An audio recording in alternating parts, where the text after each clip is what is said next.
والآن أبقى مع الدكتور خالد شخير فليتفضل. والصلاة والسلام على أشرف خلق الله محمد بن عبد الله ومن والاه، أما بعد، أحييكم بتحية الإسلام الخالدة، السلام عليكم ورحمة الله وبركاته. والشكر موصول ل 22 نائب شرفونا اليوم بمواقفهم قبل لا يشرفونا بحضورهم.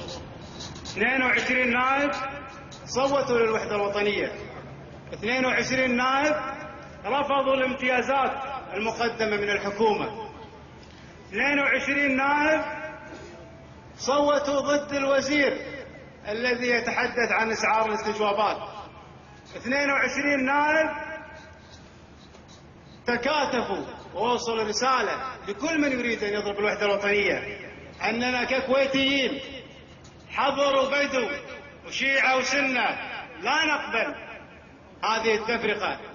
أعضاء مجلس الأمة 22 قاموا بواجبهم، لكن مسؤولية الحفاظ على الوحدة الوطنية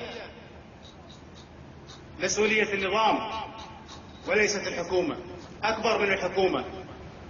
البعض يحاول أن يضرب الوحدة الوطنية، بعض سراق المال العام يحاول أن يشغل الشارع ويشغل أعضاء مجلس الأمة بفتنة، مرة حضر وبدو مرة شيعة وسنة، لكن الدور يقع على النظام.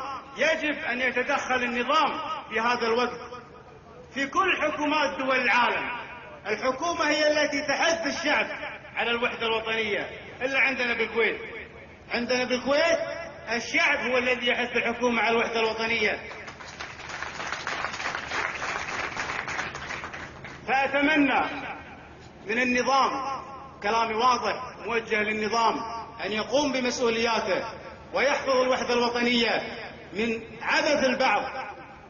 وأنا في هذا المقام أعرج على تصريح الشيخ أحمد صباح السالم، لأن البعض يقول هذا كلام 22 نائب أو هذا للتكسب السياسي. هذا ما صرح به الشيخ أحمد صباح السالم لوسائل الإعلام، هذا التصريح الشجاع من هذا الرجل الشجاع ابن أمير الكويت الراحل الشيخ صباح السالم.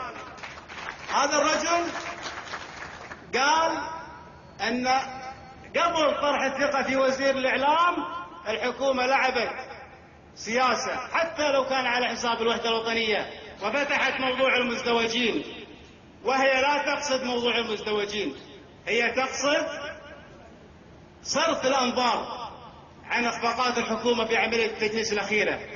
أنا أقول لهذا الشخص الذي استوعب أبيات الشعر المختصرة لأبوه رحمة الله عليه يوم قال أنا وشعبي كل أبونا جماعة، الدين واحد والهدف أخدم الشعب، لضاق صدر الشعب ما استر ساعة، أضيق لا من ضاق واستر لحد. فهم أحمد صباح السالم وصرح هذا التصريح الشجاع اللي أتمنى من الحكومة أن تعي هذا الشيء. أما الشيخ أحمد صباح السالم فله كل الشكر والثناء على هذا التصريح الشجاع الذي هو شارك نواب الأمة في الدفاع عن الوحدة الوطنية. أما المواطن المحافظ اللي رد على الشيخ أحمد صباح السالم، أنا أختصر كلمتين وأقول للنار ما تخلف إلا رماد. وفي الختام أسأل الله العظيم أن يحفظ الكويت وشعبها من كل مكروه، والسلام عليكم ورحمة الله وبركاته.